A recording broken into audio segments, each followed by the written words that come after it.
Testing, 1, 2, 1, 2.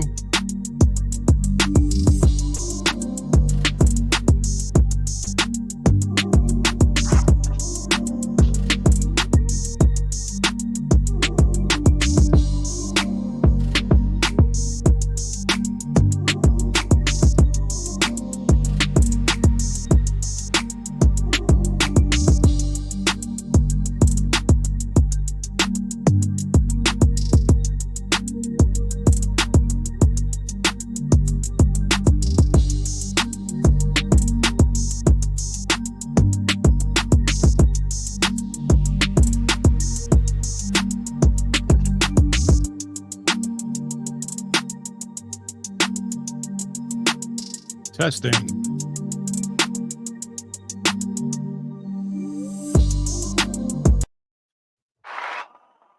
What's up, everybody? Welcome to Sunday. How's everybody doing? Oh, my goodness. Let's take a look over here and see who's in the house. Going to the top of the chat. All right. Steven, what's up? Welcome to the stream. See the whole truth is in the house. I'm going through everybody's name today, guy. Glenn Burchett, what's up? KWG Podcast, what's up, brother? Welcome. Thank you for being here. Dagnar, thanks for hanging in there, man. Paramascar, hello. Who else is in here today? Let's see. Christina D. Oh, my gosh. Hello. Hey, I had to make my own throne, Christina. I'm just saying. I got no love whatsoever. Nothing, man. But I'm glad you're here. Haven't seen you in a while. Welcome to the stream. DJ. Oh my God. DJ's in the house. Hello, man. Woo. Good to see you, girl. Welcome. Haven't seen you in a good bit. Glad you were able to make it here. Okay.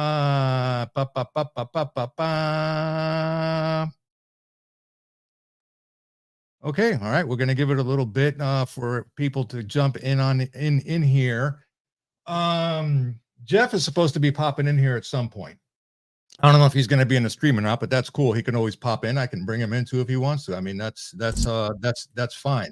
Uh-oh. What the hell's going on here? Go away. Anyway, glad you guys are here. We have got a lot of stuff to go over today.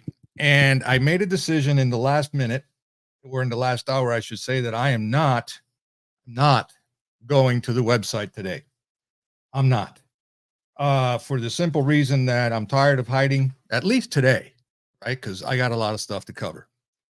Literally, I have all this I need to go over with today. So in order for me not to infringe the allotted time that I have on my website, I'm going to be here because I can hang out here. I'll just be a little careful on how I extend said news to everybody here today. But that being said, America, the hour is upon us, and it is. I have been on the phone with Ghost a lot. Okay. He's going through a little bit of a health challenge right now. The throne is being built, Christina. The information that I've gotten here literally in the last 24 to 48 hours from him has been monumental on where we're at today. And I'm sure a lot of you out here today already know what's going on, right? I know that some of you watch the news. A lot of you don't. I'm going to go with don't, because they're feeding you a bunch of horse shit that really is not up to snuff on what's happening. A lot of things that I had, I'm not going to say forecasted, or I didn't do a Nostradamus, in other words, right? The Cuban Nostradamus has been off. The switch has been off for a long time. But I have talked about things, that were mentioned not only in the mainstream media, but things of the opinionative sort. Yeah, my opinion. And I have questions, lots of questions that I'm going to be asking also as well, because this is where we're at, right? So we talked about, the fall, how things happen in the fall, which they do. And here we are. We talked a lot about September. We talked a lot about, October, that October was going to be caliente, right? And is caliente, or it was, right? And that November was going to be super caliente, right? And man, is it. It really, really is, right? You've got Director Ray from the FBI, who is warning America, saying that there could be a lot of, terrorist activity coming up, right? There's a high alert, right? All the agencies and everybody's on standby because they're like, there is a great potential that we can get hit here in America. And they're reporting this. I'm not making this up, right? Everybody's seen it. You've got, I can't remember his name right now, but, the head of Hamas over there who came on, Day of Rage 1, Day of Rage 2, and now the latest warning, because it really wasn't a day of rage, it was just a warning that, America is in the crosshairs also as well. Should we continue to stoke the flames, to the situation over there in Israel? They've warned us, right? And so, we're just adding little bits and droplets, to the cup of as all this stuff comes in and comes in and comes in, and everybody's sitting around going, oh, yeah, well, it's starting to get pretty ugly, isn't it? It's starting to get kind of bad. Oh, my God, this is going on. And what are we doing? Nothing. Not a damn thing. Right. And I don't expect for anybody to do anything except get up in the morning, right? Have breakfast, go out your front door, carry on your normal way of life, go to work, go to the office, do what you would normally do every day. Just make sure that you have a little bit more heightened level of awareness. Make sure that you leave the house, with your MasterCard, right? Don't leave home without it, if you know what I mean. Anyway, and just make sure that you're taking care of you and going about your way, but have your antennas up and just be a little bit more aware of your surroundings and things like that. And you're going to be fine. But then what happens? Then we get a little stinky, right? Then we get a little smelly, right? There is protests going on all over the country, all over the world, pro Hamas, pro Palestinian, demonstrations that are happening. And they're, we had a situation in the White House in the last 48 hours where people breached gates, fences, stuff like that, situation with the statues and all that good stuff. Some people would call it an insurrection. I don't know. I don't know. What do you think? Is it one? I have no idea. I can only voice my opinion here on YouTube, right? Is it one? I don't know. I really don't care, to be quite honest with you, because nothing's going to happen. So who cares? Let's head over to the Middle East. Over in the Middle East, I said a while back ago on October 7th, when all this entire mess started, that this was a black swan. This was a false flag. This was because everybody was talking about their 911. Okay. And it was, and that it came from the inside. I'll leave it right there. And that this had the potential to escalate. And it did. And I said, if this escalates and it turns into a 2-front or a 3-front deal, it's going to get really, really stinky, as it did. Now we have a situation where we have a whole bunch of battle groups that are over there. I'm going to switch a screen here real quick. And I'm just going to give you a little news clipping, okay, of the battle group situation over there, because everybody's like, no, don't worry about it, Armando. It's just going to be, we're just going to have a show of force. They're going to be out there floating around in the med, nothing's going to happen, just a show of force. We're going to scare them. And then we sent that, your president sent that really, really strong message of don't. Okay. Don't. Ooh, I'm trembling in my boots. Anyway, that went nowhere, right? So they started doing their thing, lobbing rockets here, lobbing rockets over there, and stuff like that. And all of a sudden now, we're talking about we're going to have a pause, let's talk about the pause for a minute. Not a ceasefire, because everybody's calling for a ceasefire, right? Because of, these innocent civilians, rightfully so. Nobody wants civilians to die, but you know what? In war, that happens, right? But what we're going to have is we're going to have a pause, a moment of pause, so we can get, first aid supplies and, food, water, whatever is necessary, just kind of refresh everybody, and everybody can take a breather or take five, from the whole war thing. Which in actuality, anybody that served knows that that's a crock of bull hunky. Okay. It's not going to work. It's not going to be a pause. It's just, you're going to give the enemy time to regroup. Okay. And rethink, re-strategize. All right.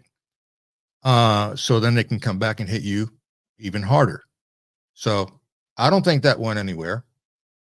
Jeff, what's up? Freedom to Think is in the house. What's up? What's up? What's up? Anyway, Christina, you can deal with Jeff. He's here now. You can bash him. Anyway, so what happens? Everybody kept saying, yeah, Americans are not going to get involved. They're not going to get involved. They're not going to get involved. And, as Jeff told me one time on a stream that we did one time, he says, yesterday's conspiracy theory is tomorrow's reality, right? Well, boom. There you go. U.S. commandos helping find hostages in Israel, the Pentagon says. Not me, not Armando, the Pentagon. They say that this is happening. All right. There you go. So there are indeed boots on the ground. Okay. They're there.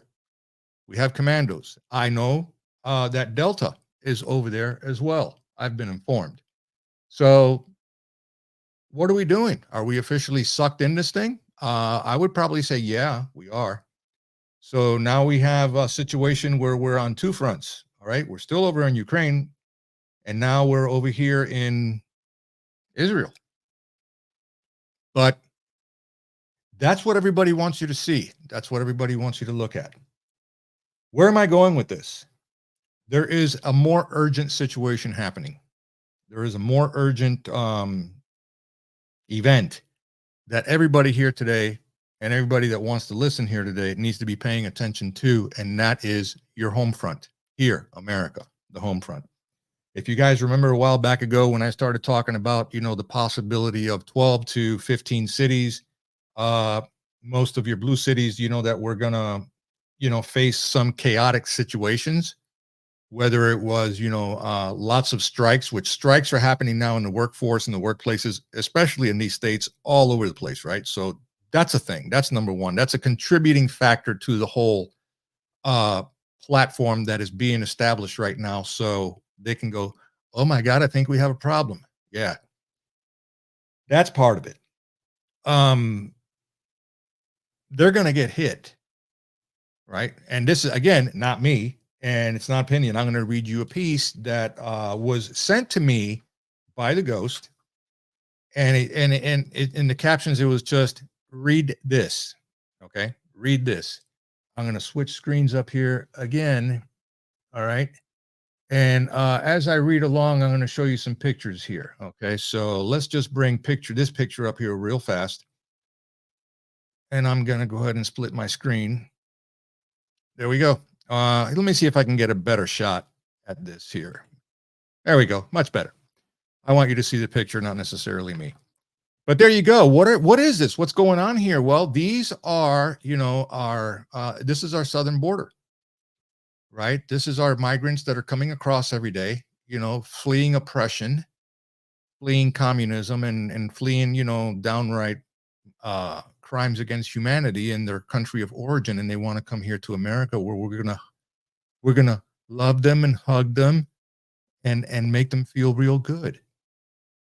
Sounds like a commercial I used to watch, or not a commercial, a cartoon back in the day. But anyway, this is how they're coming across, guys, is where I'm going with this. And I gotta be a little sarcastic here today because of where I'm at, but it's cool. Yeah, so you can see them right here. They're coming across, right? Okay, super, awesome. Let's go ahead and take a look at another shot.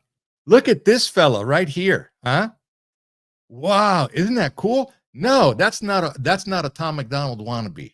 Okay, this is actually a Tom. That's who this is right here. Okay, you see the AK-47 tat right there, and then the writings that are here. Man, I would love to meet his tattoo artist, wouldn't you? That's great freaking work. But wait, there's more. You know what this is? This is a card. Okay, this is a debit card that these people are being given by your government that is refilled every single month. And I have proof of that right here. I have the paper. Okay, and I'm gonna go ahead and I'm gonna disclose the journalist that wrote this beautiful piece, and it's out there for you guys to find. It's actually off of what is it? X Twitter, Exeter. Anyway, so there's your card. Okay, I wish I got one of those cards that would automatically just recharge every month. Nah, never mind. Anyway, and looky here. Looky here. This is a different fella, not the same one that had the face tattoos. This is a different one. What do you think that this is right here? That looks like an AK to me, and that's surely not English or Spanish either. Again, the artist, man, they have a really good ink guy, over there where they're from, man. Man, I bet he must do some really cool work, right? So this is what's coming across our border. Okay, thousands of them, and they've been coming across 2 years, 2.5 years now, right? Nobody knows who they are. Some have gotten caught, some have not gotten caught. A lot of them were getaways. Some we know where they are, some we don't know where they are, but they're here. They're inside the wire. They're already here. So why are they here? What, to get a free EBT card that automatically recharges at the end of the month? I mean, I don't know. I have no idea. But they're here, right? Do you think some of them are, protesting along with the college students? Pro Hamas, pro Palestine. I don't know that either. I'm asking questions. I need some help here because I'm a little confused. Okay. So anyway, I'm going to read to you a post. It's an introductory by Tony Segura. Okay. And again, this information was passed along to me by the Ghost. Thank you, Ghost. I appreciate it. And then I'm going to read to you a 3-part. That's right, because this is where I am. A 3-part right here, all three. That is called, Hezbollah's Unit 910 in America. This is a piece that was written by Todd Bensman. Okay, from journalism to counterterrorism intelligence and back. Okay, good source, good material, and I am grateful that I have access to be able to bring this to you guys, which you can find this out there too, also as well. So this is not a secret, secret spy stuff. No, no, this is out there. You guys can find this, but nobody reads it because you got to dig for this kind of shit, right? So anyway, let's get cracking. But let me go back to the chat here real quick since I'm flying solo today, see if anybody else has popped in here or anybody has any questions that I may try to help answer with. I don't know why Christina keeps coming up and she's like, yeah, Jeff, shopping for thrones. I'm never going to outlive this. Never. Anyway. Dagnar, I kept saying we should never get involved, but yeah, I know. We always do, man. We always do. Whenever the economy is in the toilet, man, there's no better way to recovery than to getting involved in an event. DJ, I have to read carefully here, guys, because of where I'm at. Yeah, there's been, I'm going to cover that here in a second, DJ. Well, we know that they're here, and we know that they're here. Let me see, Jeff. I can join if you want. Yeah, man. Yeah, absolutely. Okay, hold on. I got to send you. Let me send you an invite. Stand by, guys. I want to bring Jeff. I want to bring my wingman. I want to bring my wingman in here real quick. Where is it? I'm going to have to go over here. Stand by.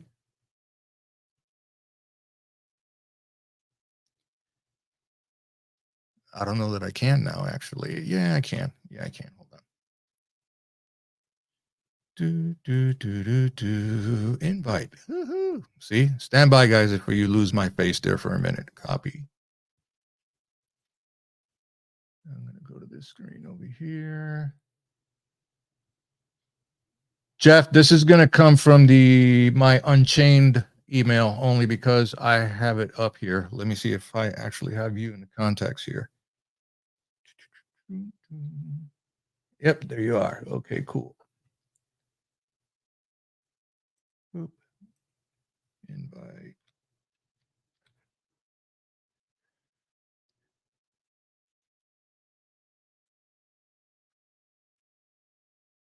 Okay, sent it your way, bro. I was really getting a thrill out of that ink work this guy's doing. Anyway, all right. Getting back to the report. So basically what I got here, like I said, it's a 3-part report. It's not that long, but we're going to go over and read it. Why? Because in order for you to have a better idea, for those of you that are, not as informed as others, to be fair, okay, this basically is going to be a little bit of a, I don't know, a puzzle, if you will, to actually explain in better detail why we are where we are today. How did we arrive here? Okay, basically in a very short amount of time on today's program, but this has been in the works for, holy crap, I'm going to say probably a little bit before I was even in uniform, and that was a long time ago. Okay, this is how long this has been going on. All right, there's Jeff, who just popped in. Stand by. Boop, boop.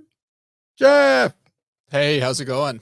It's going great, man. Thanks for stopping by and popping in. Jeff in the house, ladies and gentlemen. Come on. Much appreciated. Got the chat popped out. I'm good to go. But yeah, thanks for the invite. Not a problem. Not a problem. Let's see. We've got some people over here today. And since it is, hang on a second, because, everybody does this, except me, because I usually forget, right?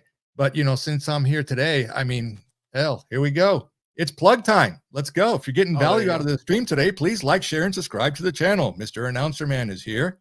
Thank you for the support as always. And please visit, my website, PewPewNationTV Unchained.com for deep rabbit hole dives. But we're not going down that deep in that rabbit hole today. We're going to do it here. Why? Because I don't care anymore. I'm just going to keep it clean. I love it. Love it so much. Zang. Anyway, so let's get cracking, shall we? And I'll turn this off. All right, here we go. So this is the intro. This is giving you a little bit of background here on Tony Segura. So let's go. And just a disclosure here. He put on here, this post will be attacked by the left, Marxist, trolls, Antifa, BLM, even the intelligence community. Little disclosure. All right. And I'm whatever. Like I said, it's an opinionative show. So I'm a 39-year-old intelligence analyst.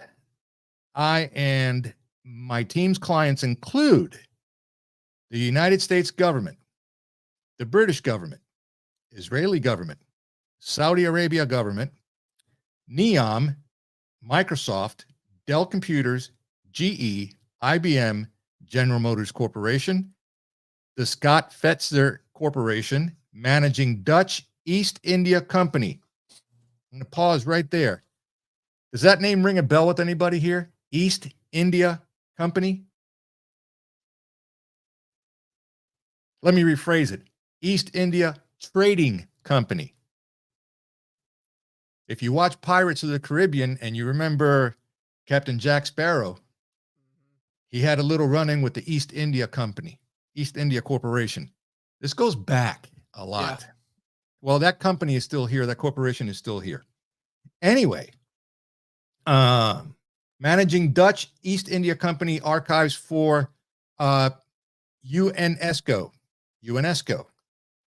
Procter & Gamble, Raytheon, ooh, there's a spooky one, MasterCard, Walmart, Northrop Grumman, Berkshire Hathaway, that's real estate, General Dynamics, BAE Systems, Standard Oil, aka ExxonMobil, Saudi Aramco, ET Al.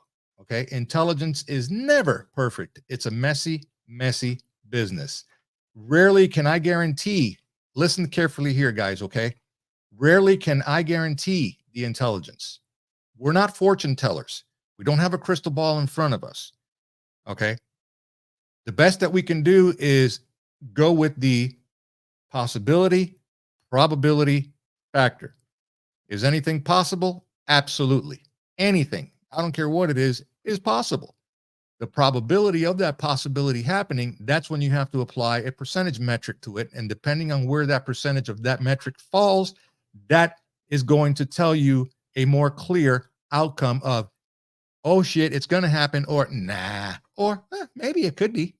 But that's the only thing you can go by. And it's very fluid. You have to tap into that bubby every 24 to 48 hours because it's going to change. Okay. Here's one for you. Does anybody out there know what our current DEFCON level is? You can Google it and it'll tell you. I'm going to guess it's a 3. And you guys drop comments in the chat if you Google that and find out what our DEFCON number is right now. I don't know. I'm going to take a guess and say it's 3. I haven't looked, honestly. Maybe it's a 4. I don't know. But I'm going to go with 3. Anyway, let's continue here. Rarely can I guarantee the intelligence. Many times just releasing it in the wild can stop a false flag or genuine attack. But with as close to 100% confidence, listen, as close to 100% confidence as possible, there will be multiple terrorist attack in the U.S. You understand? Comprendre? Savvy? There will be 100% confidence, okay, multiple terrorist attack in the U.S. Well, FBI Director Wray's already warned us of that. He came all over the mainstream media and he told us. I already showed you the news clipping here. Okay. Let's continue. Let's see what the chat says. 3. Let's do it up. Hey, what's up, Scott? Welcome. KWG, 3 or 4. There you go. Everybody's coming back with 3. 4 is leaning towards 5. Dagnar. 3. Thanks for looking that up, guys. Okay, so we're at a 3. Soon to change. The attacks will come in waves. Listen carefully, guys. Again, this is why today was so important. The attacks will come in waves for the next 14 months. Hundreds of thousands of CCP saboteurs trained to attack our electrical grid, poison our water supply, destroy our railways, and main highway arteries. Additionally, at least 1 million, possibly 2 million terrorists are already here from Palestine, Yemen, Syria, Iraq, Afghanistan, Qatar, Lebanon. That's a sore one for me. Iran, Somalia, etc., etc. And they are extremely well funded. And get this, the Biden administration, working with the UN, has given them debit cards that are reloaded every month. Like I said, when I showed you the picture of the guy with the great tattoo work here. You will also remember on a previous stream that I did, Jeff knows who it is, my buddy Gil, who works at Turner, okay, who went to the food court in his job, okay, and had 2 very, very, well, they were Africans actually, in front of him with that. Very nice people, dressed very nicely, and they were there going over the menu, and he made a suggestion just out of being nice, hey, I would suggest doing, having this. I've had it before. It tastes great. Oh, great. And the guys have an accent. So he asked me, yeah, where are you guys from? And they told him, we're from Africa. And we're here, we're UN soldiers. They actually told him just like that, point blank, we're UN soldiers. And we're here on diplomatic business. That's what they said. And they were issued one of those debit cards. He didn't question it. He didn't tell him anything. He was like, well, that sounds pretty cool. All right, well, have a nice day. See you later. They're already here, man. They're already here. Do you honestly think with the millions and millions and millions that have crossed the border? I just showed you pictures of what's come across with the tattoos to prove it. Did you see those pictures, Jeff? I did. Yeah, I was here for that. So. Okay. And you're going to sit here and tell me that, that's bull crap. Nobody's here. They're lying. It's poor men, women, and children that are just fleeing communism and oppression and stuff like that. Well, that may be true also as well. Right? I mean, what do I know? Like I said, I'm just basing my opinion and asking a lot of questions. Right? Okay, because that's why we're here. Right? Below are links to 3 articles on Hezbollah. Listen and pay attention here, because yours truly is familiar with those guys, especially over in Lebanon. 3 links to 3 articles on Hezbollah Unit 910, a sleeper cell already in the U.S. awaiting the green light from Persia to launch attacks. This is just one group of hundreds here to destroy America. Todd Bensman led counterterrorism intelligence for the Texas Department of Public Safety's Intelligence and Counterterrorism Division, is a multi-agency fusion center. And we're going to read his reports. Jeff, before I jump into that, come on, drop some knowledge, brother. Welcome. Dude, there is a lot going on. You guys already know. Did you by chance listen to any of the Joe Rogan Elon Musk podcast? I caught maybe 10 minutes of it. In the very beginning, Elon was having a cigar, which made me really jealous, with Joe Rogan, of course. Yeah, that I figured. They're like sharing something really good, some really nice something in that bottle. I kept hearing it and poured out, and then token cigars. Exactly. He shot the Cybertruck with the bow and arrow. Yeah. Yeah. Well, I watched it with Keegan while we were gaming last week, so we got the whole scoop of what's going on there. Oh, do tell. Come on. I mean, the big takeaway is that Elon confirmed what everyone already knew, that Twitter was a additional tentacled arm of the government. No. And yeah, I know. And he said from his position, it was the mind virus of the far, far left, which is downtown San Francisco, Silicon Valley, tech giants all are there. So they're saying basically the ideology of the local area plus the technology that's in the same spot got merged into one and then put out there as the prevailing narrative that was acceptable. And Elon saw that as the poison it absolutely is, and thought it was worth it to buy it for the sake of giving free speech, as his words, to people you don't like saying things you don't like should be allowed to exist. And that's the whole point. So I like the guy. I like a lot of things about him. He can never chip me. I will never let him chip me. So like people get all like over the moon about stuff. It's like Elon can't chip me and Trump can't jab me. Okay. Like there's people that I respect at different tiers, but there's a line for everyone. Okay. So, wow. And also Twitter X, I just call it Twix. Okay. TWI capital X. And then that's it. I'm going to make like a sweet animation for it and send it to Elon and see what he says. In the form of a candy bar, like the Twix bar. That would be really funny. That would be really funny. Now you gave me the munchies. Let's do it up. New member 2, E1 Recruit on the channel. Hey, awesome. Thank you. Let's do it up. Let's do it up. If you guys have a chance, okay, he's got his own channel. You guys have to go check out. Let's go to YouTube. If you guys are into knives, if you're into blades, this man right here does some of the sickest review videos on knives I've ever seen. Love him. He's a premier channel on my channel. Let's do it up. He's just kicking off a new channel also as well. We're throwing stuff back and forth with each other on that as far as content is concerned. But if you're into knives, as yours truly is, go and check him out on YouTube at Let's Do It Up. All right. There's links in the description down below where you can find them. I just put the link in the chat. Thank you for that. Appreciate it.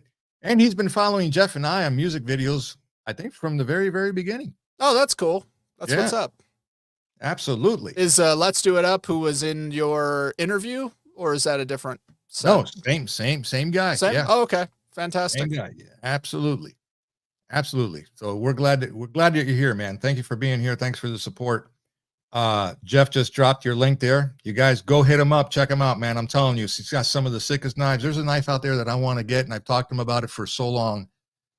Oh, Right. it Now, just gives me. I have some news. This just popped like 2 hours ago. Let's go. Well, there's a few things. So for one, I have found out that they're cracking down hard on reaction channels on YouTube. I don't know if you knew that.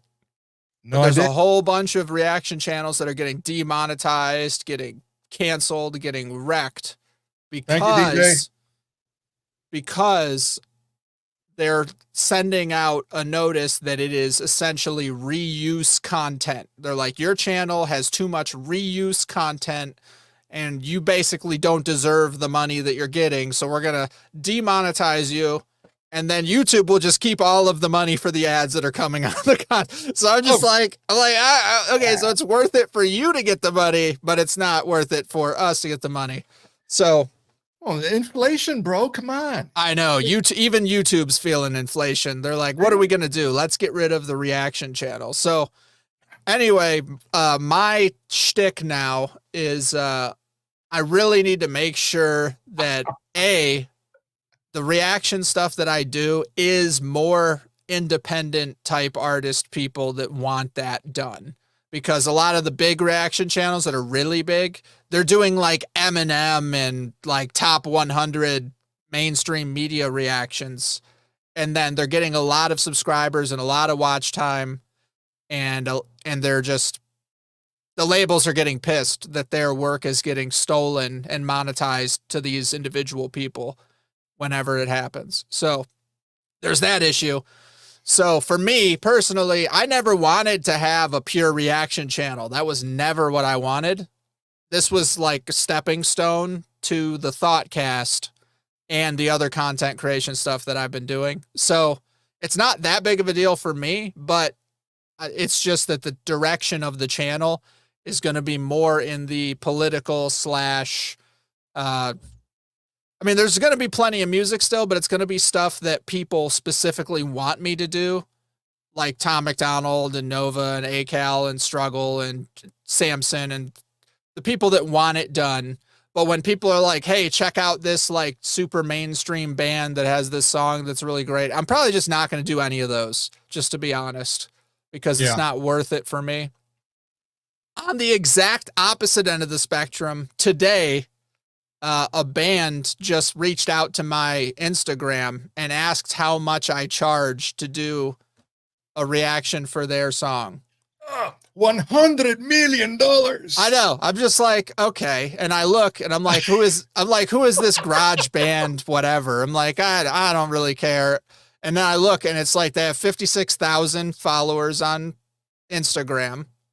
And I didn't open the YouTube yet, but I figured it'd be more than 5, you know. But the point is, I was like, oh, this is actually like a pretty legitimate band. So it's going to be a weird spot that I'm in.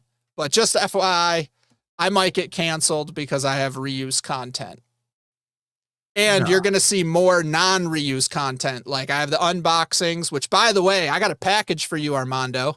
Yes. So we got to link up. Yeah, absolutely. Absolutely. KWG, thank you, man. I appreciate that. He says on here, folks, get your mind and body ready for what's coming. Train, train, train. Most importantly, get mentally ready to handle business. That's fair. I cannot. Self-explanatory, people. You just heard it right there. And you heard it from somebody that's very well in the know, very well informed, and very well trained also as well. Okay, I will be bringing him back hopefully soon as I can get all this clutter off my damn desk, which, by the way, there is an Easter egg in my screen here. Oh, I saw it already. Let me know in the hey, of course you did. But I was like, oh, what do we got going on here? Like, come on, this is great. Well, drastic times call for drastic measures, but I forgot it was actually there for real. Seriously. That's funny. Because I just got it. Thank you. Thank you, KWG, for that, by the way. Appreciate you. Thank you, DJ, also as well. Thank you very much. The support's greatly appreciated, man. Seriously. All right, let's go on. All right, so Jeff, go. Keep going. Like I said, I'm here for a good bit today. Everybody else is here for today because we need to dive deep into this. And again, this is not tinfoil. Remember, my have a rule about that kind of shit, and it's not. This is, you know, the source it's coming from. So I'm just telling you, it's 100%. It's legit. No, I'm totally with you. And now I have I see from Disclosed TV, we got Trump is ahead in 5 of 6 swing states in the latest polling. And this is based on New York Times, Siena College polls. I'm just saying that's like, that's looking bad for them, dude. That is no bueno for the Democrats. Oh man. And then we have on the same token, we have the Democrats in, I think it was Connecticut, where they had that mayoral election just got completely thrown out and it's being redone because they caught the video of basically all of the 2020 videos. It was a reskin, but it was Democrat on Democrat crime. So they actually cracked it down with the mailboxes. Yeah. Yes. I saw that. Yes. Yeah. So now everyone's like, oh my goodness, that's actually a thing. And it's like, yeah, it's a thing. And all of the us kind of people are like jumping out of the closet saying, we know, like it's, you know, we know. Yeah. So that's a thing. Right. We know. But there is legal precedents being set on how to deal with corrupt elections at any level. And that's starting to work its way up the chain. So this is getting pretty spicy. And then Trump is fighting for television access, camera access in his trial, where he's trying to drop classified materials about 2020. And they are shitting their pants over that, because if he brings stuff they're not ready for and puts it on TV, that's going to be like end game for what's going on. So that's pretty epic. I see on also here, Zelensky is inviting Trump to Ukraine. That's Hail Mary moves, bro. Like, that's like Zelensky's like, dude, I need to cozy up because he might be next. He might actually get in. And then I need to be the one, you know, sucking on the American teat through Trump. He's the gift that keeps on giving, man. I'm telling you. Yeah. I'm August 31st. I dropped that here on the show. They were done August 31st, right? And I know where I'm at, so I got to be careful here. But I said it, and now all of a sudden he's feeling kind of lonely, underloved, underappreciated, because, you know, oh my God, you know, we need to take care of BB. But on my show, I said that what we should do, because right now they sent the bill to Biden for the $14 billion in aid to Israel, taking it from the IRS budget. And I was like, oh yeah. That's what the new Speaker of the House did. Wait. Are you telling me that he took money from something that was already paid for? Yes. And he applied it? Yes. No. So he took it from bullshit and then put it towards something I'm not really happy about, but still, I'm rather they take it from them if they're gonna do it. And so I'm just like, okay, I actually like that. And so if Zelensky's crying, then I think what they should do is they should get all of the guns and ammo that the peacekeepers and the IRS have and then ship it to Ukraine. Be like, yeah, we can help. We can help. Those people don't need it anyway. Let's just send it over to Ukraine. It's great. No, it's perfect. If we can leave it for the Taliban, then we could take from the peacekeepers and the IRS and send it to Ukraine to help. It'd be great. Yeah. We got enough to take care of us here without them.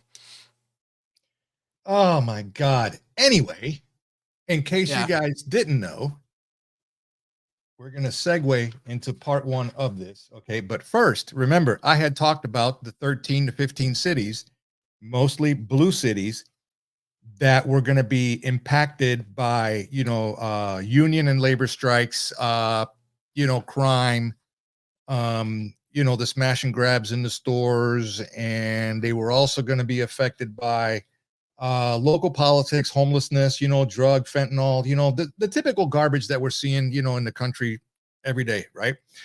That number, I just found out today from someone else that sent me the info, and I did look it up. And again, you can find it on Twix. Okay, it's out there basically. Okay, that number has now increased. That number has now increased to 33 cities. Fortunately and surprisingly, Atlanta was one of the original cities on that first list. It is no longer on that list. You know why? Because we got rednecks, man. That's why. Don't come messing in the South. Know what I mean? Anyway, no, whatever. No, I don't know why we're not there. I have no idea why. A lot of the cities, they rattled off the names. You know what happened with New York? They just included the entire state of New York. Damn. Not any specific cities. The entire state. All of it. The entire state. So why? Why are they so special? I can't even begin to tell you how many cities in California got named off that list. It was insane. Yeah. Outside your typical nose of your Dallases, your Houstons, your Chicagos, you know, Portland, Seattle, you know, blah, blah, blah, blah, blah. Okay. But I was like shocked when I heard it's like New York. Okay. Well, New York City, Yonkers, I don't know, you know, Rochester. What? No. The whole state. I'm like, oh my God. Anyway, I thought that terrible. No, that's horrible. It's just horrible. But anyway, this one, let's dive into this. Okay. This is Hezbollah's Unit 910 in America. This is a big one. Okay. And this was a piece done by Todd Bensman, you know, from journalism to counterterrorism intelligence and back. Okay. Part 1 of 3. Hezbollah's Unit 910 in America, which is recruitment, targeting Jews, and a building with a doorman. A building with a doorman. Okay, that's a New York City reference. Let's start. Hezbollah's Unit 910 in America. Part 2 is going to be Hezbollah's Unit 910 in America, the treasure hunt for fake docs, weapons, and explosives. Part 3 is going to be Hezbollah's clandestine terror wing in America. And for some reason, the Michigan mystery. And for anybody that lives out there in Michigan or has lived in Michigan at some point, because I know there's a few of you in here. There are a few of you in here. The city of Dearborn is something that everybody, and you don't have to be a Michiganite to know about that. And boy, do they talk about that here. And I'm going to go ahead and cover that. So be ready for that. So let's get started. Let me see. Because revelatory cases, did I skip anything? No. Cases like these come around so rarely. This series seeks to underline what was missed, emphasized by traditional media coverage. Again, no hate towards the media. He's just making a disclosure. And also to put what wasn't missed into proper context from a Homeland Security perspective. This series of reports is based on a review and analysis of hundreds of publicly filed court records from the ongoing federal prosecution of alleged Bronx-based Hezbollah operative Ali Kourani and Dearborn, Michigan-based Samir El-Debek. Okay. Again, Todd Bensman is the guy that wrote this piece. This is masterful. I'll go ahead and pause along in case you guys got some questions or Jeff, can you see my chat also as well? Yeah, I got it popped out. Okay. Harbor's here. Hey, Harbor, thank you for popping in here today and helping out with the helping out monitoring also as well. We got Jeff here also as well. If you guys want to answer questions, just, you know, cut me off and let me know, because I'm just going to continue reading here and ask for questions. Go ahead. All right, so here we go. A purposely ambiguous association of Western intelligence organizations hosts a unique public website titled Stop 910. Whoever runs it solicits information in English, Spanish, and Arabic to out sleeper agents of the notorious external terrorism service of Hezbollah, known by the name de Guerra Unit 10. I'm going to assume that's Nom de Guerra, or Nom de Guerra. It's like Latin, Unit 10. It's like it has to be unit of war. Unit 10, I think, is what the translation for that is. My Latin, I'm sorry, is not very well. The association offers reward money, photos of suspected operatives it wants identified, and instructions on how to anonymously inform. Well, shit, if that's the case, hold on. Can I get some money for this guy? He's got the credentials. I mean, shit. No? Okay, well, that's the EBT card. I want one so bad. How about this guy? Does he have the credentials? I don't know. I'm asking questions here because if there's reward money, you know, hell, Christmas is coming. We could use a little blingage. Dude, I'm seriously thinking about selling my house, getting all the cash, burying it, taking a trip to Mexico, and then coming back in, telling my whole family to shut up, and then just like Spanglishing, like I'm basically a mentally challenged foreigner trying to come through. And then we could just live in the Ritz-Carlton with unlimited everything. They'd probably give me a PC upgrade on top of it. You should tap your ghost uncle on the shoulder too and tell him, let's go. Yeah. Bring it. He could use a card. Oh my God. Yeah, no, it's nuts. All right, so moving on. The site's stated purpose is to end Hezbollah, perpetrated terror in Lebanon and abroad. Its mere present hints at a desperate spy versus spy global intelligence war played out between Iran and Israel and its allies. Not much was commonly known about contemporary Unit 910 operators inside the United States until now.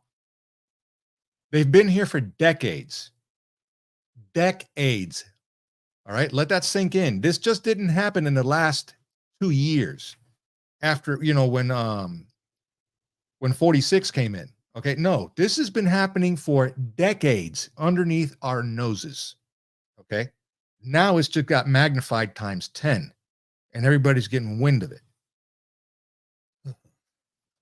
The purveyors to Stop 910 website are no doubt gleeful about what's coming out of two rare U.S. Department of Justice prosecutions of reputed Unit 910 members. Most notably, the federal terrorism case against a Bronx resident by the name of Ali Kourani, 34, is producing a crush of remarkably detailed revelations and emblematic of how 910 has been operating in America in recent years. They've been getting ready, guys. They've been getting ready. The missing story. Among the documents pouring out of the Kourani case, for instance, are lightly redacted, normally classified internal FBI reports known as FD 302 forms. These publicly named 15 people whom Kourani fingered as probable Unit 910 operatives or Hezbollah-linked sympathizers in New York, New Jersey, Florida, and Canada.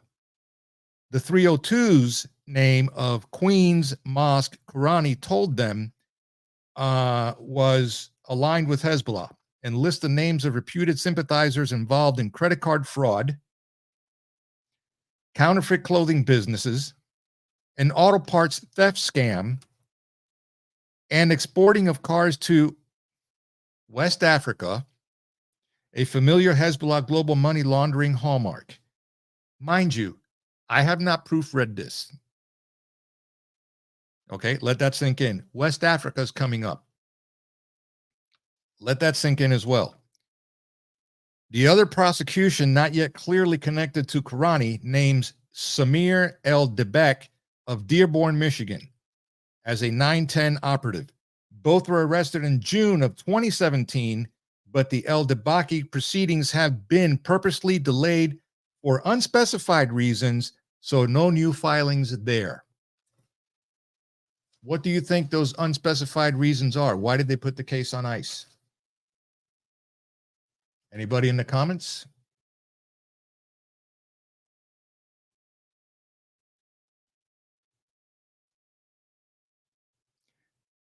Glenn Burchett, don't forget Dearborn, Saginaw, and Flint, Michigan to the list. Glenn, you're absolutely right.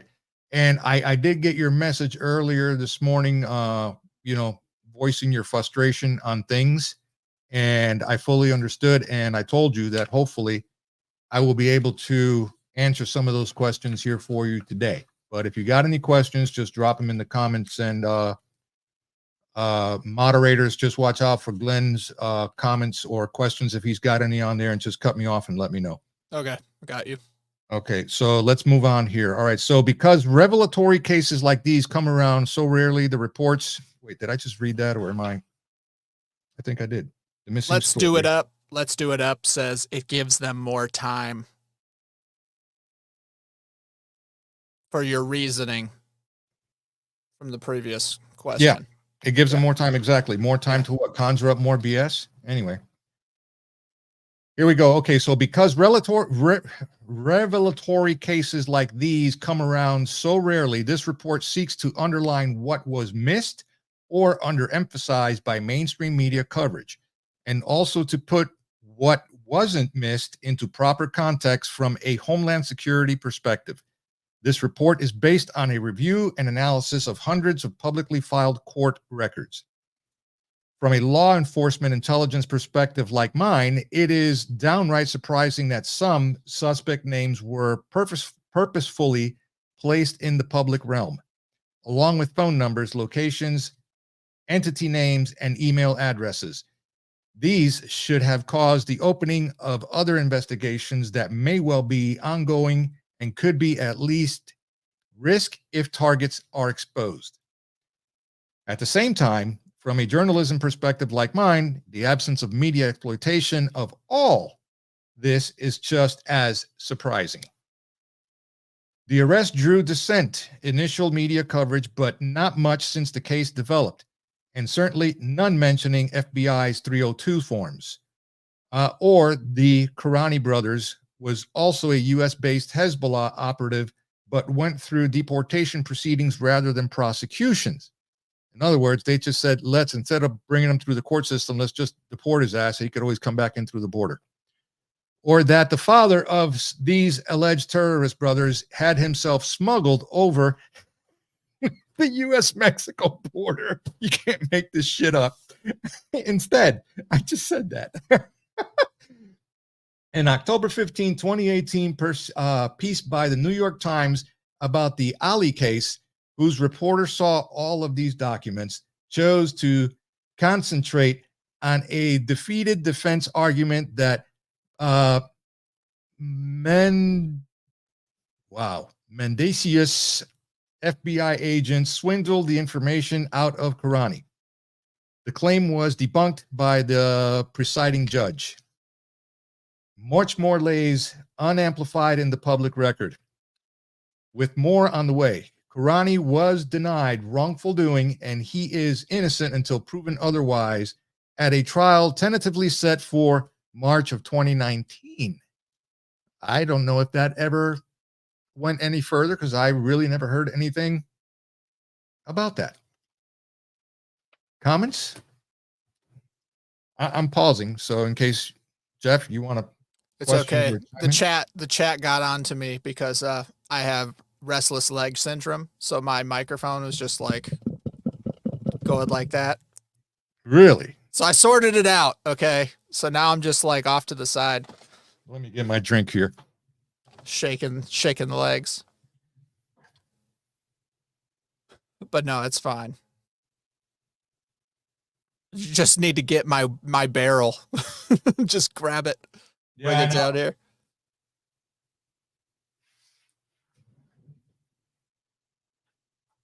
Anyway, what a burger. Nice. Now I think something that I'm really excited about is that this stuff is so crazy and it's right out in front. And I feel like as long as we keep doing our job of thoroughly explaining it, exposing it, not getting too far off the rails with like the super edge of the crazy stuff, like the culture is shifting really hard and really fast because it's affecting people at home, their wallets, their kids.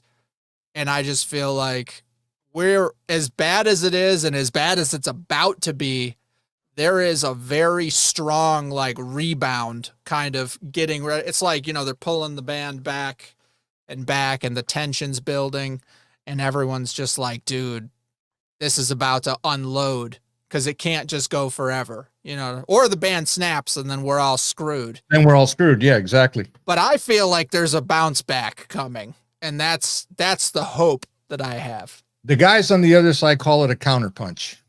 That's the phrase that they use. Now, what that is, I have no idea. I honestly don't know. And I'm gonna circle back later on. Oh God, did I just say circle back? Sorry, my apologies. I'm gonna come back later on. I don't want to do a Rhode Island Red. Never mind. Anyway, we're gonna continue. Recruitment, Mexico border infiltration, and a doorman apartment.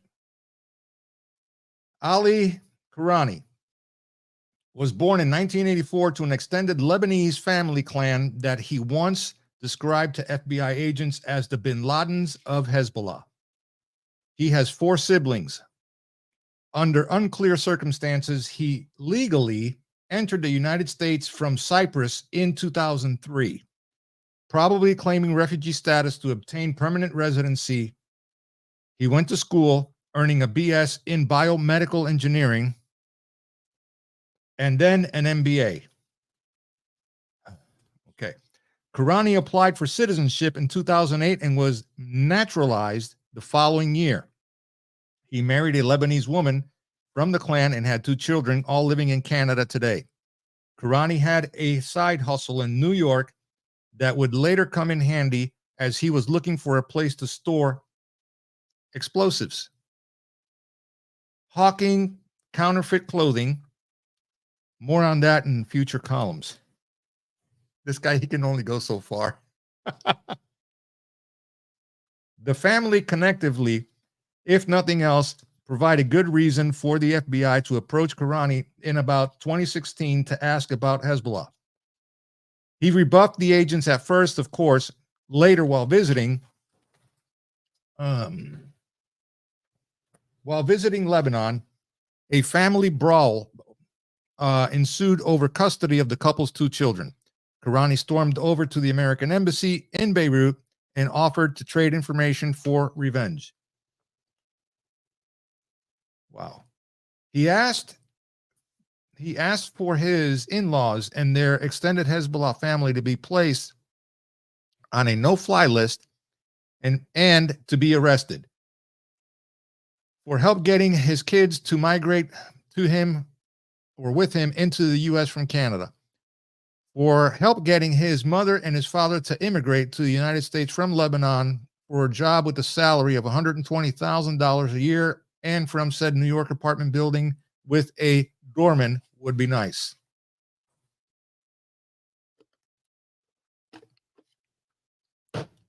Since when does a doorman in an apartment building in New York City make $120K a year?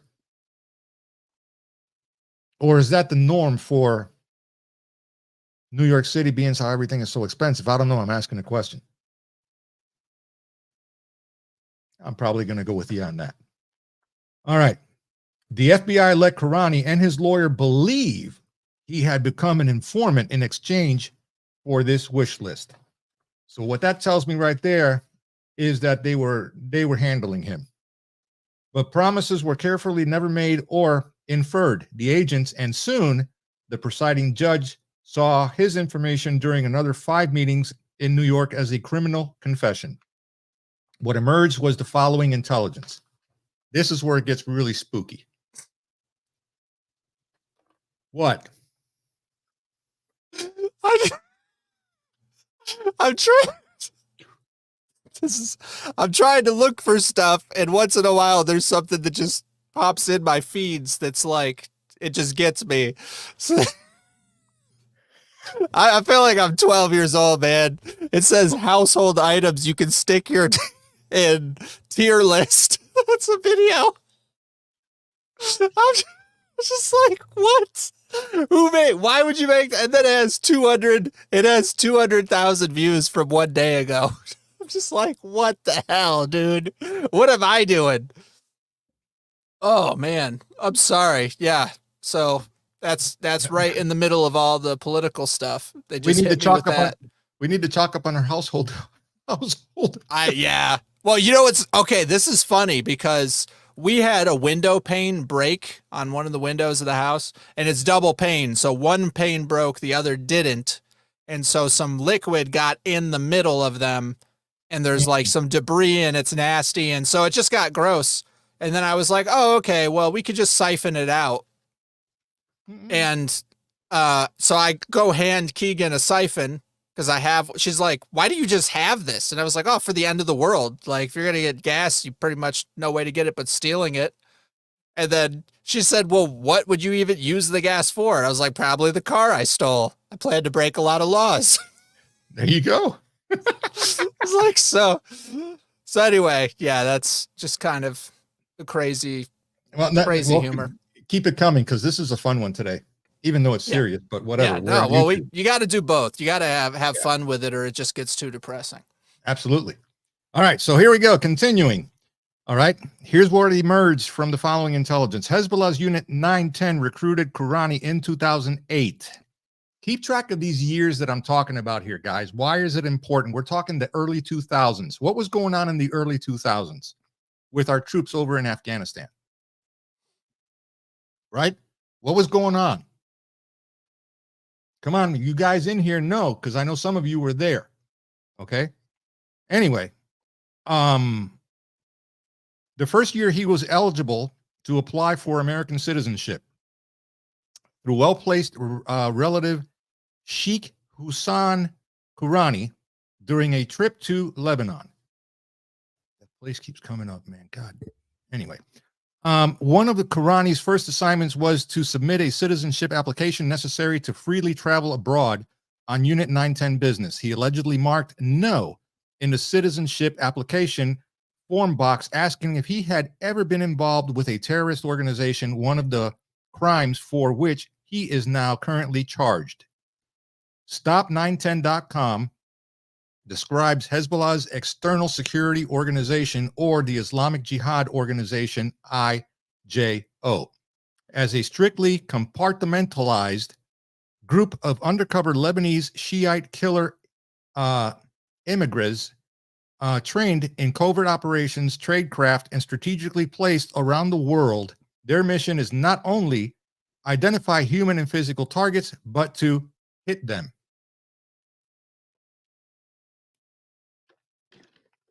Where are we today? It's like a reskin. It's freaking starting over. What did Director Ray say on the threat level? Yeah, it's high. They're coming. They're already here. They're not coming. They're already here. It's just they're going to start implementing the plans. Correct. And like I said, it's no longer a question of if, but now it's when. And when is getting close. Okay.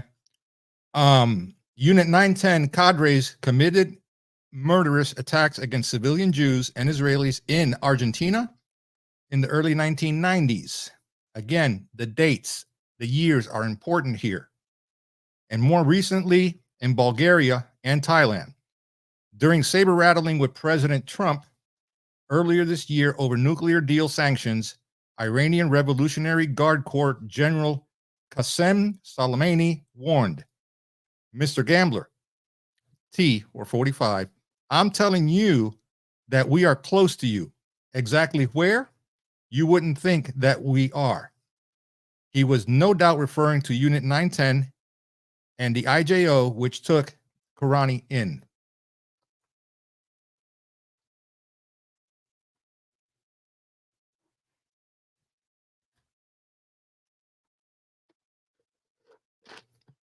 Comments? See.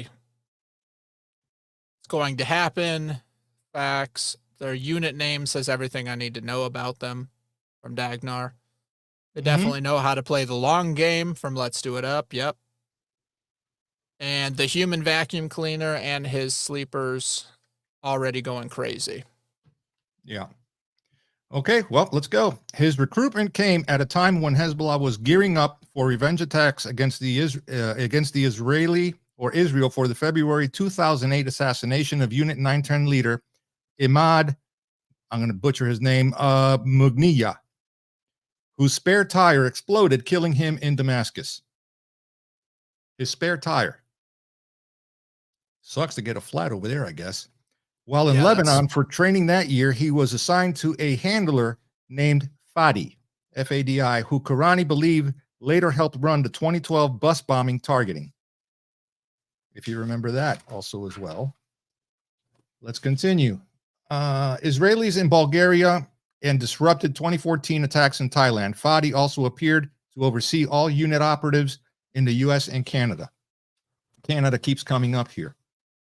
Karani was taught how to communicate with Fadi using an old pager system and 7 disposable email and Facebook accounts. Karani's father, Muhammad Karani, and brother, Mustafa Karani, were dialed in. When Karani would arrive in Lebanon for debriefings on his U.S. activities, he would send pager codes to Fadi, who would then contact his brother or father's cell phone within 48 hours to have them set up a meeting. Supporting Hezbollah was a family affair. Karani identified his brother as a member of Hezbollah. His father is described as being close to known Hezbollah associates. This association is also significant as a border security and illegal immigration enforcement aside. Here comes the border. A one-paragraph footnote in the court record states that the father illegally infiltrated into the United States through the U.S.-Mexico border. That would put him in a rare but expanding category of suspected migrant terrorists who entered the U.S. in such a manner since 9/11. Details about the father's border entry are scant, but the court records state that Muhammad Karani was able to stay in the U.S. long enough to fraudulently marry a woman to gain legal residency. He then used his legal residence status to help the brother, Mustafa, also gained legal residency inside the United States. So I'm going to pause there for a minute so you guys can understand. Basically, what's happening here is they're coming in legally. They're going about the legal process to gain access to strategic points inside the country so then they can carry on with whatever their plans are. So just know that. They're just not walking across and saying, oh, we're going to hunker down here until my pager goes off or my cell phone goes off, and now we got the green light for a go. No, they're getting deep inside this, all right? And when I mean deep, I mean they're getting in with the deep state also as well. Nothing is publicly known about Mustafa entering the United States or if he, too, allegedly worked on behalf of Hezbollah. However, later during the FBI's 2017 investigation of Karani, records show the FBI did indeed have an open terrorism case on Mustafa while the Hezbollah member brother was in deportation proceedings. It's unclear what became of either the terrorism or immigration cases against the brother, as is the nature of their father's activities. At some point, however, Muhammad Karani returned to Lebanon. Comments? I mean, I just can't believe the ease of which people like this are able to get in and set up shop and then freely come and go after. Like it's not even like, oh, wow, we caught you. Like you shouldn't be here. It's like, oh, no, you snuck in and then hooked up with somebody and now I guess it's fine. Whatever. Who cares if you're doing all this shady crap and then going back and forth and bringing extra people and whatever. I mean, I'm just saying, if we're on the watch lists for what we do, like how are they not on lists? Well, look at what the border, what the border, our border patrol just discovered bags of explosive devices that they found on our side. Okay. And then there's video footage out there of some of these cartel members, you know, slinging these bags of bombs and having them go off, you know, also as well. I mean, they're ready, man. This is coming. All right. So now we're going to head on over where it says first assignment. And this is build a target list of New York Jewish businessmen and IDF veterans. That's Israeli Defense Force veterans. In Lebanon, Ali Karani underwent training in counter surveillance and in withstanding interviews by foreign intelligence agents.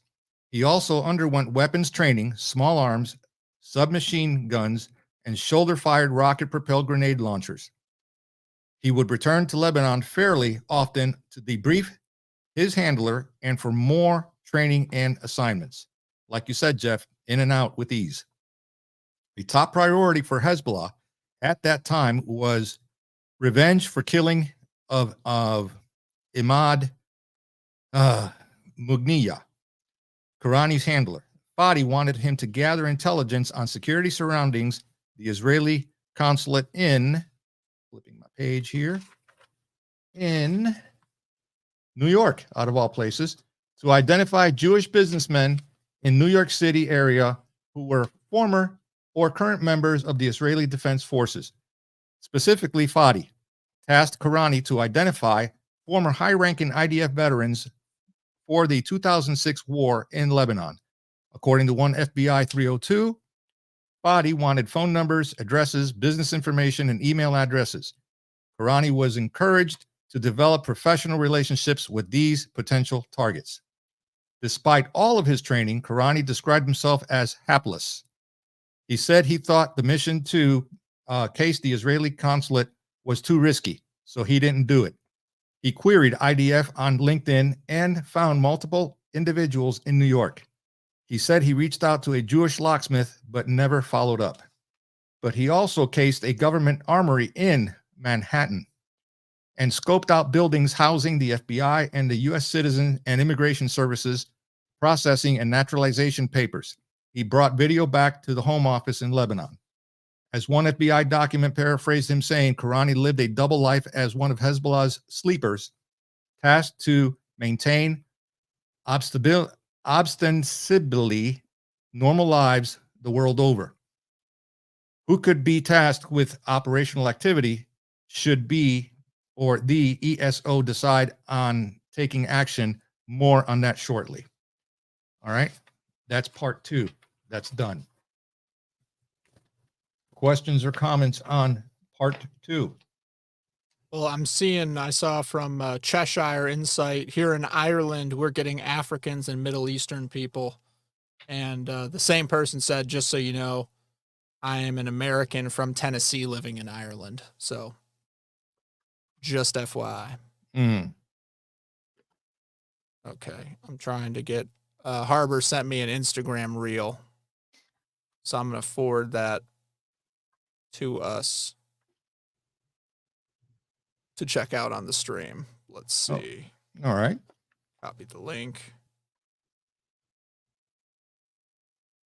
And I'll put it in my Armando drive. I got Armando. There we go.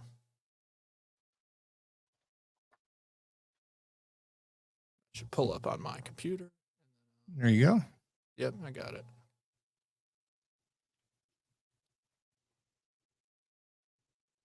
Cracks open. Yeah. All right, I think we're good. So let me share this screen with you.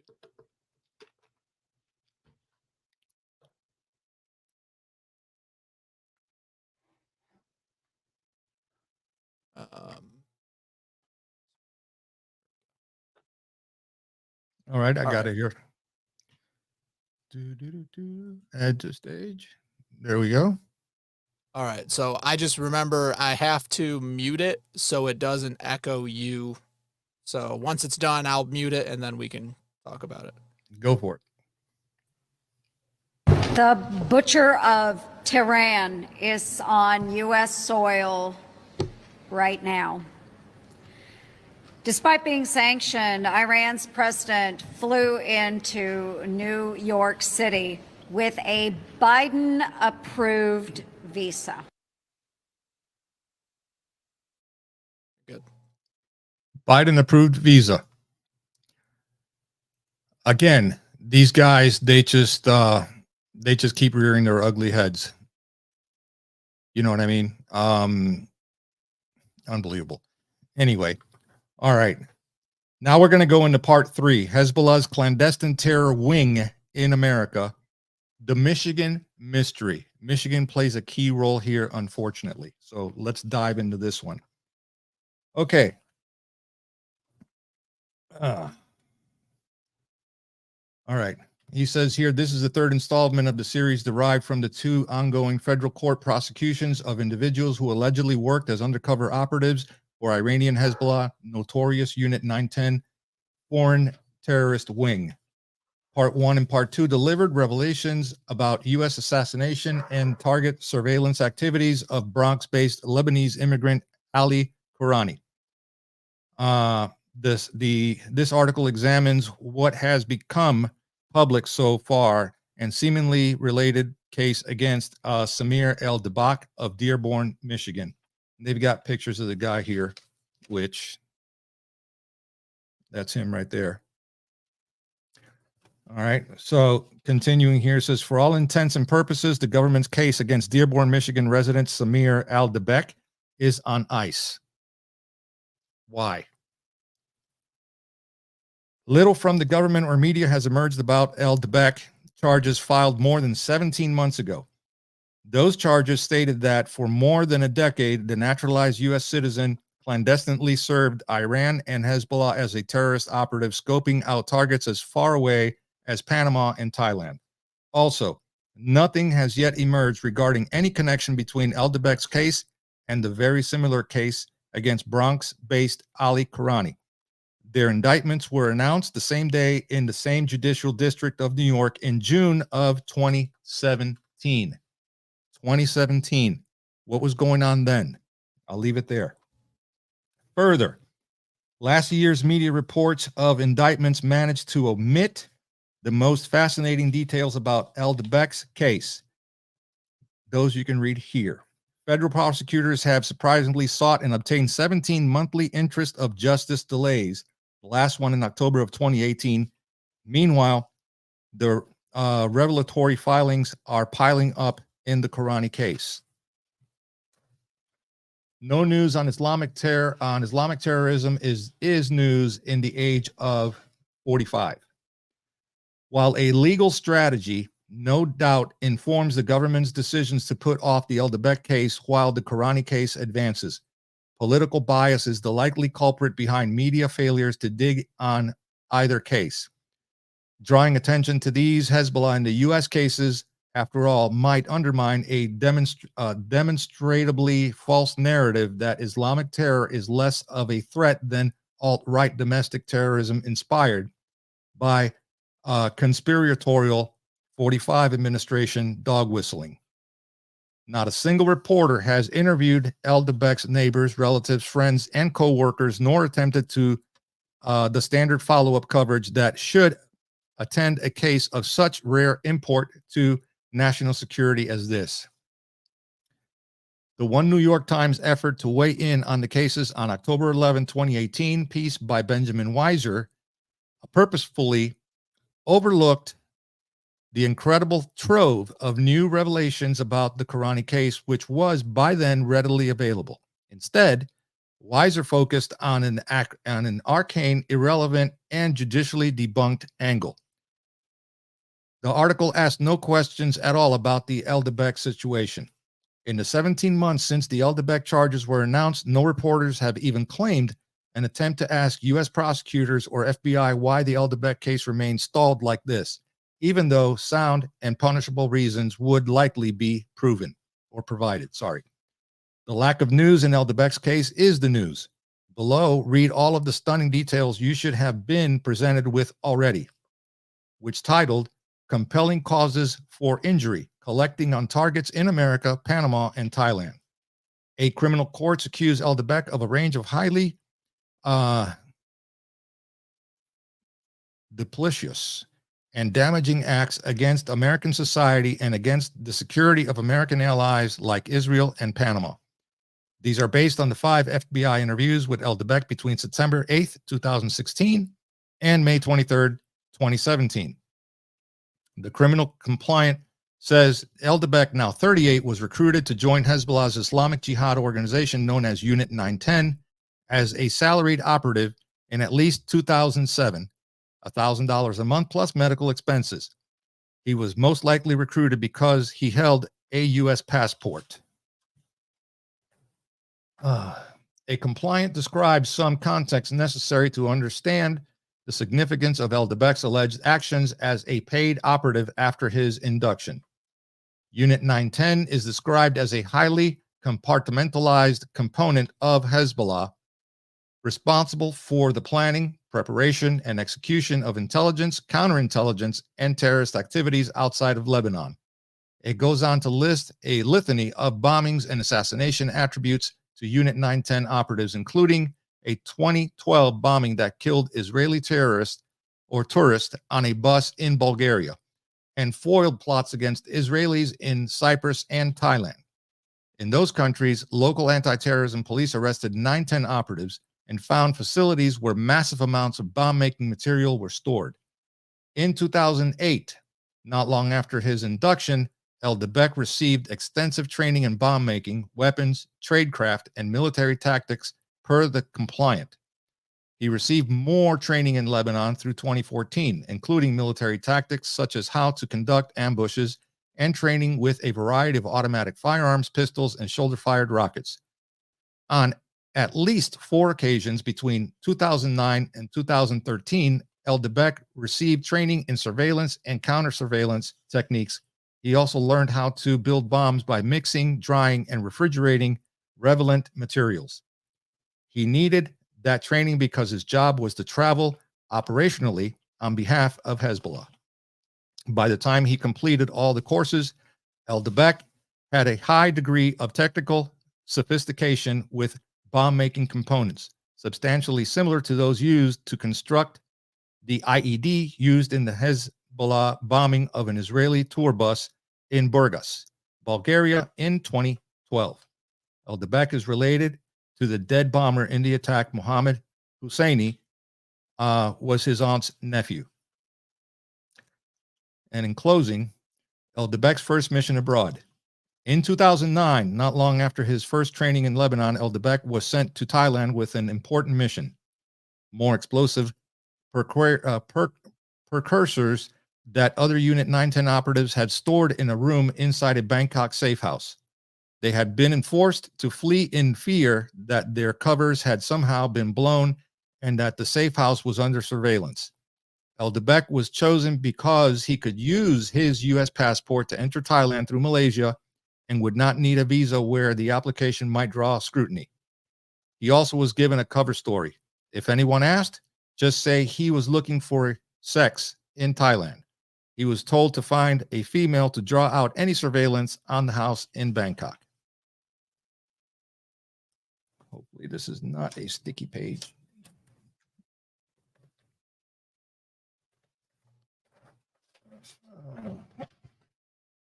All right. He hired a female escort and sent her into the house while he watched to see if anyone rushed in to arrest her. Nothing. Later, he went in himself. He moved 50 boxes of ammunition, nitrate stored there, into his rental car and poured out the rest down a drain. A couple of days later, he was instructed to return the material to the house and pay rent to the landlord. It's possible that was some of the material used in the thwarted plot to bomb Israeli tourists in Thailand. The potential that he was the guinea pig who could have been caught in a suspected surveillance must have been stressful. Before flying home, Eldebeck emailed 2 fellow operatives that I'm okay. I finished the deal here. Supposed to arrive Sunday. Don't you guys worry. Got one more thing to cover here, but so far, any thoughts or comments on that? This is great stuff. This is great, great stuff. Got another couple pages to go here. All right, let's continue here. Anything else to know here? The cities are all messed up in Michigan. Okay, that's Brave Wolf USA. Anything pertinent to comment back here? Well, what I'm seeing right now, for one, I saw your comment back about the insurrection that's going on from the Washington, D.C. with that Yep. Free Palestine First Amendment The White House thing. demonstration. Mhm.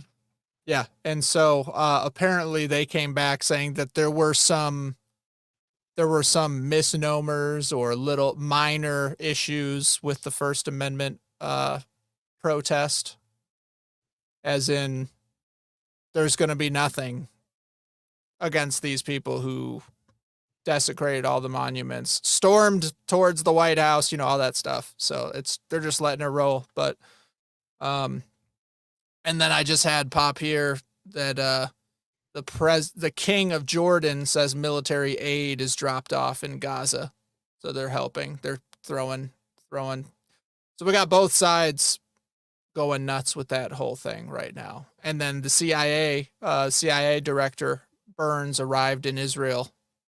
He just dropped there today. So Interesting. Yeah. Interesting. Okay. Now, do we know if the 46 is still over there, or is he on the beach here having ice cream? Did you see? I found the. I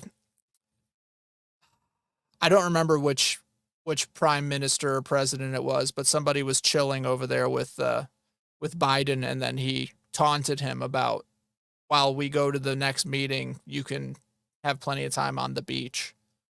So it's like, I mean, everyone already knows it, but he's the laughing stock of the world. I mean, Yeah. It's crazy.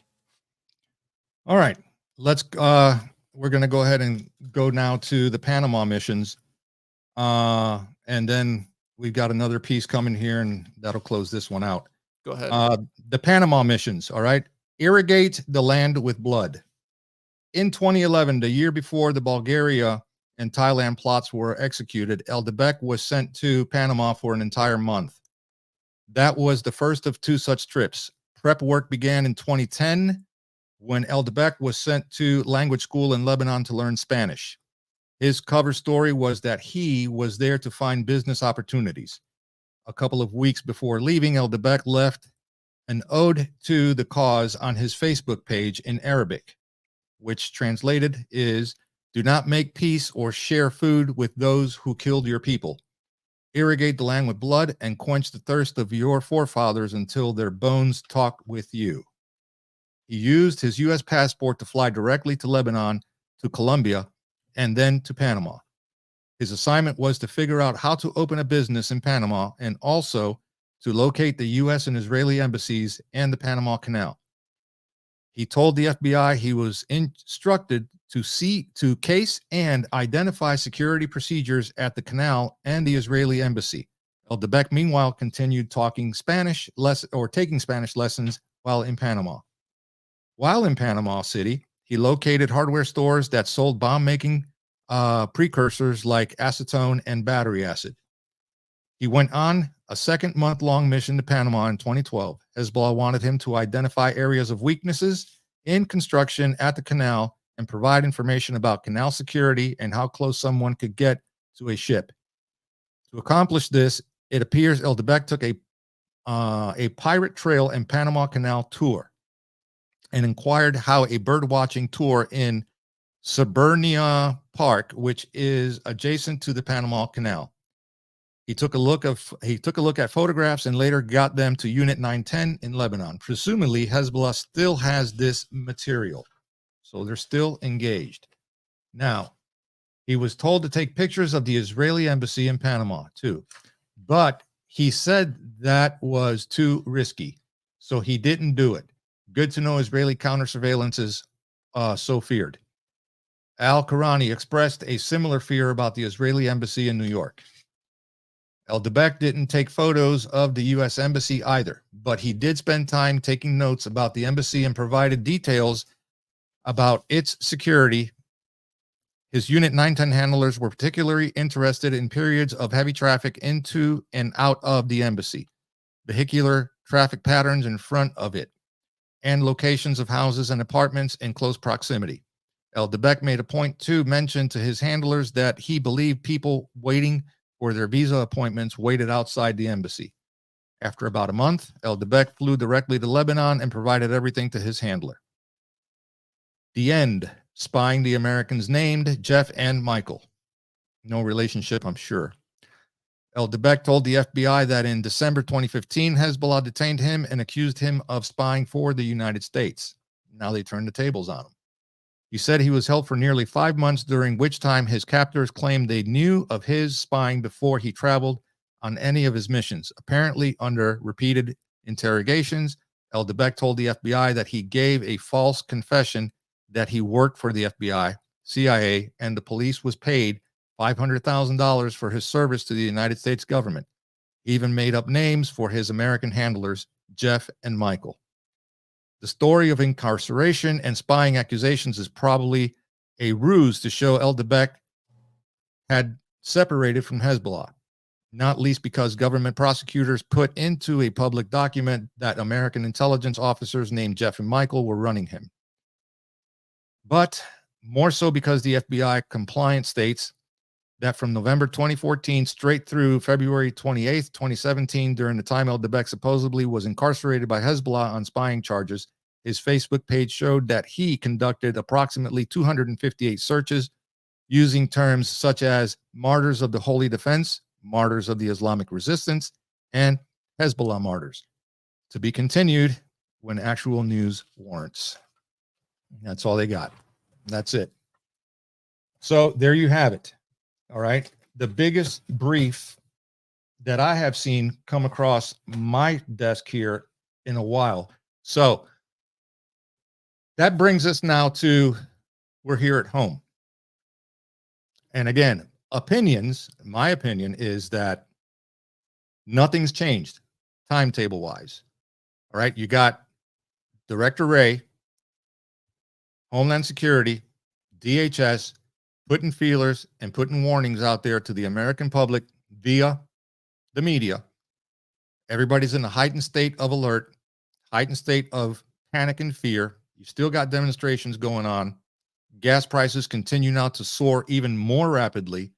You have the whole deal with the whole exchange as far as currency is concerned. You have that aspect going on as well. There's a lot of distractions. There's a lot of propaganda. There's a lot of false flags being shoved down the American people's throats right now. Hence the reason why, turn off the damn news. Stop with the media, because you're not getting anything from that. You got to come to platforms like ours here that's going to bring you stuff that the American people need to know, that it's actually pertinent for your security and for your safety also as well. And that's it. That's it. And again, this was important that I do this today and that I bring this to you guys because of the fact that we are definitely in unsettling times right now, people. We just are. And again, this is not to instill fear or panic amongst anybody, but you do need to be and stay informed on what's happening. If you have not prepared yet, time's running out. Time is running out, because the balance of this month is going to be catastrophic on what we're going to start seeing. It just is. Okay. We're just waiting for it to happen. Again, it's not if, it's when.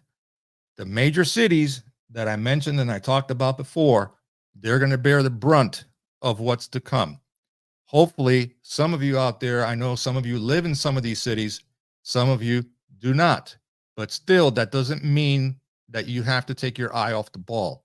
Don't take your eye off the ball. Be vigilant, be prepared, especially when you go out and about in your daily lives. But just know that if you have not prepared yet, do it now.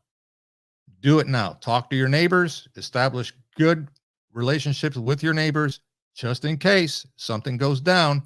You can come together as a community and you can start sharing resources, because that is going to be very, very important. Okay. And my Easter egg that I have back here, in case nobody has noticed, except for Jeff, because he's got a keen eye for that, right? Oh, I don't know how friendly that is, but this is the latest toy. The Mossberg 590A1 The rail. pump Love it. action shotgun. You know, it's not loaded, not empty. It's got a lot of good toys in here, but I like it. You gonna do a review on that one? Yeah, at some point I'll do a review on it. You know, Blow up a pumpkin. no, I just ordered some. I actually ordered some shells. I just ordered some shells, and I got a scarab here. I just got 2 of these in today, you know, to stick them in there. Then they're gonna go in back of the truck, and I got 2 of them. One is for my other M1 shotgun also as well. But I did order some shells for it, and some of them are slugs, which that you can put through a rifle or a smooth barrel. They'll shoot them anyway, but hard to find, hard to come by. But I did order some. They're on their way. It's got some big beefy slugs in there that basically can go through an engine of a car, through steel walls and stuff like that, you know, just in case you need to take a vehicle out, but whatever. It's just me. Yeah, that's just standard PewPewNationTV stuff. That's fine. There you go. Absolutely. But anyway, guys, that's all I got. Jeff, if you want to fill in with something like that, or if you guys have any questions, you know, do it up, man. We're here. Yeah, throw a couple of who's pointing at me? Hang on. Looking. Kaisu says pointing it at Jeff. Oh, you were flagging me, but we're not in the same place. So to the YouTube people, we're not sitting in the same room. So Armando was not flagging me during this video, just FYI. No. But I appreciate the knowledge. I see, oh my gosh. I told you I got a lot of uppity people in my Ren 3 money game video, because he got a gun in it, and it was a prop gun, but he had his finger on the trigger. He flagged everyone in the scene. I was just going off during the reaction, because I'm like, oh my God, like, what are you doing, dude? Like, you can't, like, I was like, have you heard of Alec Baldwin? Like, I'm just telling you, you can't be like that. And then, you know, they were very upset at me for pointing that out. So Christina says, you know what questions I have for Jeff? Yeah. Dude, the whole throne thing, man. I don't know. Oh goodness, with the throne. Yeah. Maybe I need to get like a seat cover that is designed to look like a throne. So it's just like velvet with the little spikes on it and stuff. Yeah, that'd be pretty cool. There you go. There you go. So all right, guys. Let's see. I actually am gonna leave this stream. I'm gonna leave it out there on the channel. Because it is full of very good, important information. So I'm going to leave it out there. Let's see if it lasts. Let's see how long, you know, it stays there. Again, just taking a roll of the dice here with that one. But good stuff coming up. Lots of work to be done. I want to bring some more people back on. I got to get over my list here as well. So that's basically it, man. That's what I got. If you guys just know that if I hear of anything that is pertinent, I will go ahead and bring it to you. I'm hoping that we had conversation yesterday or the day before with the ghost. So I'm planning and hoping on having him back on pretty soon with, you know, dropping some more knowledge like he always does. It's greatly appreciated. But that's it. That's all I got right now. So thank you guys for being here today. Appreciate the support and the love. Make sure you go out there and give Jeff a lot of love and support, especially with the Thoughtcast. That thing is just rocking, man. It's rocking really, really good. Oh, I got Keegan to help me. I don't know. I saw that. Yeah. Yeah. With Nova's video, right? Well, there was that too, but she helped me for the Thoughtcast because on Friday's Thoughtcast, I had re-upped the intro a little bit more again, because I've just been kind of working it. And so I found that you can actually get elements from YouTube, green screen elements, and then kind of put your own stuff into them, and they're copyright free. And I was like, oh, hell yeah. So I found one where it was like a staircase in the middle of the sky with a door with a green screen. And so I put the studio as the like green screen, and I was like, Keegan, I need you to take a video of me. So I had her take a video of me as young Apocalypse Jeff. So like biker jacket and the hat, but I didn't have the hook or the eye patch yet. So it's younger Apocalypse Jeff. And I was waving people to come into the studio, and then it like zooms into the doorway from like out in the storm, and then it comes actually physically into the studio. So it was kind of crazy, but she did the video of it, so that was pretty cool. Awesome. Did you happen to see in the in the Discord server the chain link gear that Dagnar Oh my is gosh. crafting for you? Yeah, I saw. I'm excited. He said he was sending it out pretty soon. I keep getting requests of when I'm opening stuff, when I'm making the videos. Apparently people like the unboxing videos, and I have a lot of stuff that keeps showing up. So like I have out there 3, 4, 5 packages plus one that I got to notice that's at the post office, but I have to like go to the counter to give them like postage. Maybe it was too heavy or something. I don't know. So anyway, I'm starting that, and that isn't reaction content. So I'm just like, dude, as much as I wanted to focus and boom this thing as like a really quick channel growth, apparently if I go too far too fast in one way, they're gonna hit me. But if I keep it as a variety show, then I'm actually safer in the long run on my content if it's more of my original streams. Awesome. All right. This was good, man. I like this one. This was Sure. really good. I appreciate it. All right, guys. I am out of here. I am done. Thank you guys for being here once again today. Remember, as always, keep your powder dry, keep your head on a swivel, and above all, God